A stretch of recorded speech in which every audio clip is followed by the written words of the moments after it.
तरक्की दी। आज ख्वाजा आसिफ का कसूर कि उसने नवाज शरीफ की क़यादत में 14,000 मेगावाट बिजली बना दी। राना सनाउल्लाह का कसूर कि उन्होंने पंजाब में जो दहशतगर्दी खत्म की, लॉ एंड ऑर्डर सिचुएशन बेहतर की।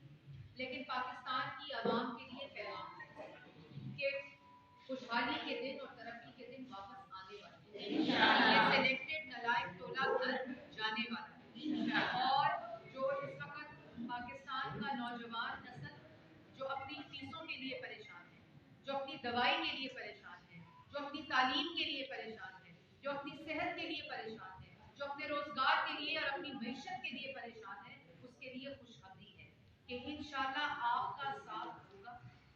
भाइयों का, बहनों का, बेटों का, बच्चों का, बुजुर्गों का साथ होगा। तो ये सिलेक्टेड टोला एक दिन यहाँ नहीं रह सकता, लेकिन उसके लिए आपको मेहनत करनी है। उसके लिए आपको वो नारा है ना, कदम बढ़ाओ नवाज शरीफ हम तुम्हारे साथ हैं, वो कदम बढ़ने होंगे।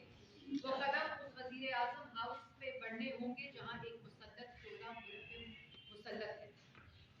जो एहतसाब का हेड है, जो एहतसाब को इस वक्त लीड कर रहा है, वो खुद कमीशन ज़दा है। कौमी खजाने से कमीशन मांगते हैं। हर रोज पेट्रोल, गैस, बिजली, आटा, चीनी की महंगे होने की खबर आती है। हर रोज मुल्क के लिए बदनामी का बायस बनता है ये सिलेक्टेड टोला। कभी पाकिस्तान इंटरनेशनल एयरलाइन का त्यारा जब्त होता है। ये कहते थे कि हम पासपोर्ट की इज्जत बढ़ाएंगे। इन्होंने तो जो इज्जत मुल्क की नवाज शरीफ के दौर में बढ़ी, अल्लाह ताला के फजलो करम से उसका बेड़ा गर्क कर दिया। जो मईशत बढ़ी उसका बेड़ा गर्क कर दिया। जो रोजगार नौजवान को और पाकिस्तान की आवाम को मिला उसका बेड़ा गर्क कर दिया।